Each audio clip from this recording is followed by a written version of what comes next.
আসসালামু আলাইকুম প্রিয় দর্শক, স্বাগত জানাচ্ছি আমার দেশ লিড নিউজের সঙ্গে আছি আরমান মুজাহিদ। আমাদের আজকের লিড নিউজের শিরোনাম, পলাতক মন্ত্রী এমপিদের অবৈধ প্লটগুলো এখনও বাতিল করেনি সিডিএ। নিউজটি লিখেছেন সোহাগ কুমার বিশ্বাস। চলুন দর্শক বিস্তারিত জেনে নেওয়া যাক। আওয়ামী শাসন আমলে নতুন কোনো আবাসন প্রকল্প হাতে নেয়নি চট্টগ্রাম উন্নয়ন কর্তৃপক্ষ সিডিএ।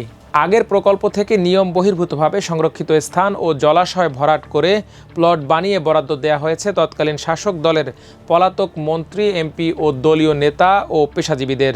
অভ্যুত্থানে শেখ হাসিনার পতনের 1 বছর পার হলেও সেই অবৈধ প্লটগুলো এখনও বাতিল করা হয়নি, কারণ সিডিএর গুরুত্বপূর্ণ পদগুলোতে এখনও রয়ে গেছেন আওয়ামী আমলের হর্তাকর্তারা। সংশ্লিষ্ট সূত্রে জানা যায় 2009 থেকে 2024 সাল পর্যন্ত আওয়ামী শাসন আমলে 29,700টি ভবন উঠেছে বন্দরনগরী চট্টগ্রামে, যার অধিকাংশই দলটির নেতাকর্মী ও তাদের সহযোগীদের মালিকানাধীন।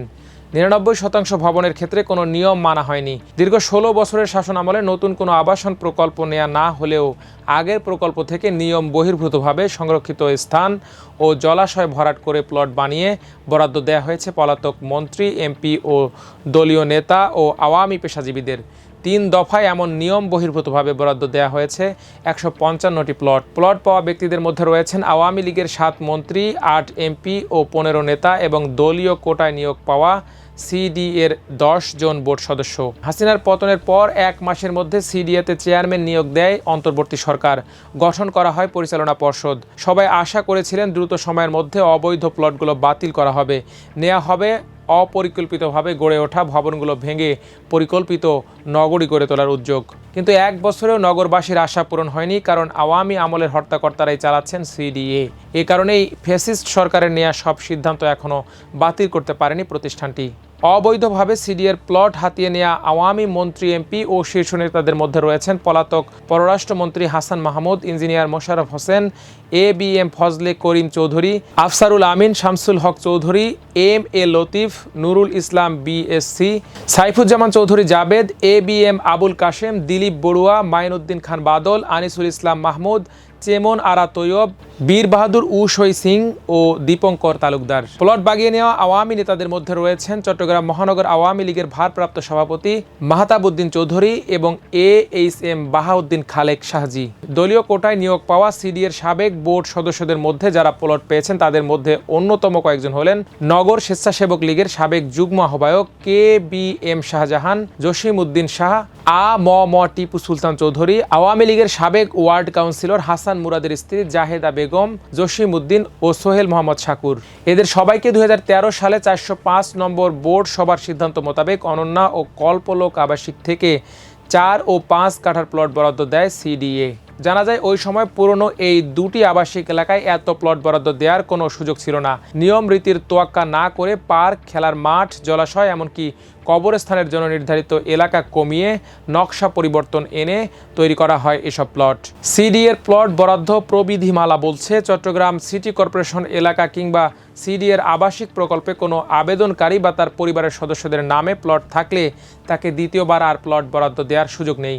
কিন্তু প্লট বরাদ্দ পাওয়া সাবেক মন্ত্রী, এমপি, আওয়ামী নেতা ও দলীয় কোটায় নিয়োগ পাওয়া সিডিএর বোর্ড সদস্যদের সবার একাধিক ফ্ল্যাট রয়েছে চট্টগ্রামে। এর আগে প্লট বরাদ্দের আগে 4টি পত্রিকায় বিজ্ঞপ্তি দেওয়ার নিয়ম থাকলেও তা মানা হয়নি। শুধু তাই নয়, বাজার দরের চেয়ে 3 থেকে 6 গুণ কম দামে আবাসিক এলাকার মূল্যমান জায়গা দেওয়া হয় দলীয় বিবেচনায়। চট্টগ্রাম শহরের প্রাণকেন্দ্র চেরাগি পাহাড় মোড়ে 22 তলা ভবন নির্মাণ করছে দেশের শীর্ষস্থানীয় লুটেরা শিল্প গ্রুপ এস আলম। জুলাই বিপ্লবের পর কাজ বন্ধ থাকলেও ভবনের 80% কাজ শেষ হয়েছে তার আগেই। অথচ বিশাল এই ভবনের কোনো অনুমোদন দেয়নি সিডিএ। 18 তলা পর্যন্ত কাজ শেষ করে প্ল্যান পাশের একটি আবেদন দিয়েছিল প্রতিষ্ঠানটি, কিন্তু বেশ কয়েকটি অসঙ্গতির কথা উল্লেখ করে আবেদন খারিজ করে দেয় সিডিএ। কিন্তু তারপরেও আরও 4টি ফ্লোরের কাজ শেষ করে এস আলম। নগরীর দেওয়ানজি পুকুর পাড়ে পতিত সরকারের সবচেয়ে বিতর্কিত মন্ত্রী হাসান মাহমুদের 22 তলা ভবন নির্মাণাধীন। 16 তলা পর্যন্ত কাজ শেষ হয়েছে ইতোমধ্যে, বাকি কাজ চলমান। 2013 সালে ভবনটি নির্মাণের অনুমোদন দেয় সিডিএ, যদিও অনুমোদনের কোনো কপি খুঁজে পাওয়া যায়নি। তবে ভবনটির সামনের সড়ক ও আশপাশের অবস্থান পর্যালোচনা করে সিডিএর প্ল্যানিং বিভাগের এক কর্মকর্তা জানান, ইমারত নির্মাণ বিধিমালা মোতাবেক বাণিজ্যিক হলে 16 তলা আর আবাসিক হলে 12 তলার বেশি ভবন অনুমোদন দেওয়ার সুযোগ নেই তাদের। এছাড়া আবাসিক আর বাণিজ্যিক একসঙ্গে হলে 14 তলা পর্যন্ত করা যাবে। কিন্তু মন্ত্রী হাসান মাহমুদ অবলীলায় 22 তলার ছাদ ঢালাই করে ফেলেছেন।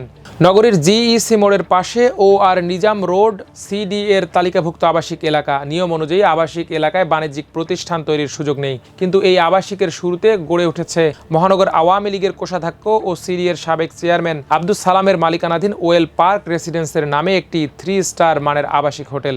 শুরুতে আবাসিক ভবন হিসেবে অনুমোদন নিলেও পরে সিডি এর চেয়ারম্যান হয়ে নিয়ম রীতির তোয়াক্কা না করে আবাসিক ভবনকে বাণিজ্যিক হোটেলে পরিণত করেন তিনি। ভবন নির্মাণেও মানা হয়নি কোনো বিধিবিধান। প্রবেশপথে বড় এই বাণিজ্যিক ভবনের কারণে পুরো এলাকার মানুষ রয়েছেন দুর্ভোগে। নগরীর গোলপাহাড় মোড়ে মন্দির সংলগ্ন বিশাল ভবনটি চট্টগ্রাম সিটি কর্পোরেশনের পলাতক ওয়ার্ড কাউন্সিলর গিয়াস উদ্দিনের। সাবেক বিএনপি নেতা মেজর অবসরপ্রাপ্ত আব্দুল মান্নানের জমি দখল করে গড়ে তোলেন এই মার্কেটটি। সিডি এর কোনো অনুমতি নেননি তিনি।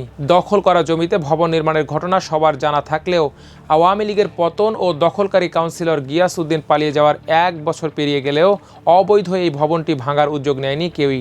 এই 4টি ভবনই শুধু নয়, গত 16 বছরে 29,700 প্ল্যান পাশ করেছে সিডিএ। প্রতিষ্ঠানটির প্রধান প্রকৌশলী হাসান বিন শামস জানান, পুরো নগরী নিয়ে একটি অডিট চলমান, যেখানে 1% ভবনের ক্ষেত্রেও শতভাগ নিয়ম মানা হয়নি। মূলত রাজনৈতিক প্রভাবের কারণে এতদিন সিডিএ এসব কাজ সঠিক মনিটরিং করতে পারেনি। তবে এখন ব্যবস্থা নেওয়ার প্রক্রিয়া শুরু হয়েছে। সিডিএর শীর্ষ 16 কর্মকর্তার বিরুদ্ধে সীমাহীন দুর্নীতির অভিযোগে মামলা রয়েছে দুদকে। এদের মধ্যে কেউ কেউ 1/11 সরকারের আমলে ট্রুথ কমিশনে গিয়ে দুর্নীতির অভিযোগ স্বীকারও করেছেন। জুলাই বিপ্লবের পরও স্বঘোষিত এসব দুর্নীতিবাজ রয়েছেন অধরা। দুর্নীতির মামলা থাকা কর্মকর্তাদের মধ্যে রয়েছেন প্রধান প্রকৌশলী কাজী হাসান বিন শামস, তত্ত্বাবধায়ক প্রকৌশলী আশরাফুল ইসলাম, তত্ত্বাবধায়ক প্রকৌশলী এম হাবিবুর রহমান, সহকারী প্রকৌশলী সরওয়ার আলম, সহকারী প্রকৌশলী জাহাঙ্গীর আলম, সহকারী authorize officer Abdul Hamid, authorize officer Tanjib Hossain, ভারপ্রাপ্ত নির্বাহী প্রকৌশলী মাহফুজুর রহমান, জলাবদ্ধতা প্রকল্পের পরিচালক আহমদ মঈনুদ্দিন, নির্বাহী প্রকৌশলী নুরুল আলম অবসরপ্রাপ্ত, খালেদ শাহাবুদ্দিন বিদেশে পলাতক, সহকারী অথরাইজ অফিসার ফারুক আহমেদ, নির্বাহী প্রকৌশলী 1 মোহাম্মদ হাসান, নির্বাহী প্রকৌশলী মোহাম্মদ ইলিয়াস, এস্টিমেটর রূপম কুমার চৌধুরী, সহকারী প্রকৌশলী আসাদ বিন আনোয়ার, নির্বাহী প্রকৌশলী আ.ফ.ম. মেজবাউদ্দিন। এদের মধ্যে সবচেয়ে বেশি দুর্নীতির অভিযোগ রয়েছে ফ্লাইওভার প্রকল্পের পিডি মাহফুজুর রহমানের বিরুদ্ধে।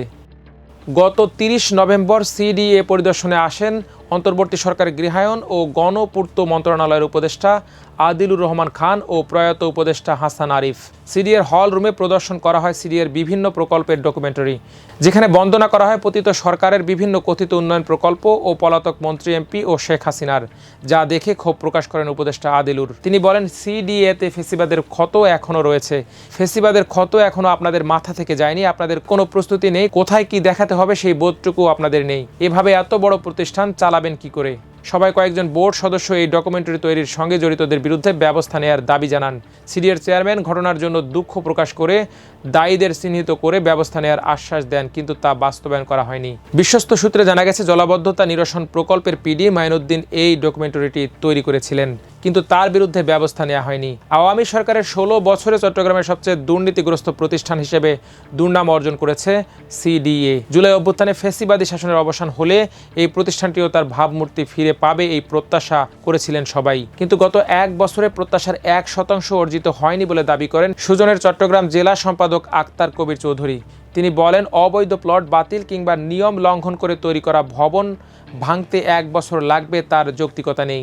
দুর্নীতিবাজ কর্মকর্তারা অবৈধ প্লট ও ভবনের মালিকদের সঙ্গে যোগ সাজশ করে এই প্লট ও ভবন রক্ষা করছে। সিডিএর বর্তমান চেয়ারম্যান নুরুল করিম জানান, মন্ত্রী এমপি ও আওয়ামী লীগ নেতাদের অবৈধ প্লট বরাদ্দ দেওয়ার বিষয়টি মন্ত্রণালয় ও দুদককে জানানো হয়েছে। তাদের নির্দেশনা না পাওয়ায় এখনও এগোতে পারেনি সিডিএ। প্রশাসনিক সহায়তা পর্যাপ্ত না পাওয়ার কারণে অবৈধ ভবনগুলো ভাঙার ব্যাপারে উদ্যোগ নেওয়া যাচ্ছে না। নির্বাচিত কোনো সরকার এলে, প্রশাসন শক্তিশালী হলে তখন এসব ভবন ভাঙা হবে। পতিত সরকারের সহযোগী দুর্নীতিবাজ কর্মকর্তা কর্মচারীদের ব্যাপারে পদক্ষেপ নিতে গেলেই তারা আদালতে যায়। এ কারণে তাদের বিরুদ্ধে ব্যবস্থা নেওয়া না গেলেও দপ্তর পুনর্বিন্যাস করা হয়েছে। আপাতত নতুন করে যাতে কোনো অনিয়ম দুর্নীতি না হতে পারে সে ব্যাপারে পদক্ষেপ নেওয়া হচ্ছে। দর্শক, আজ এ পর্যন্তই। সবাই ভালো থাকুন, সুস্থ থাকুন, থাকুন আমার দেশের সঙ্গে। আল্লাহ হাফেজ।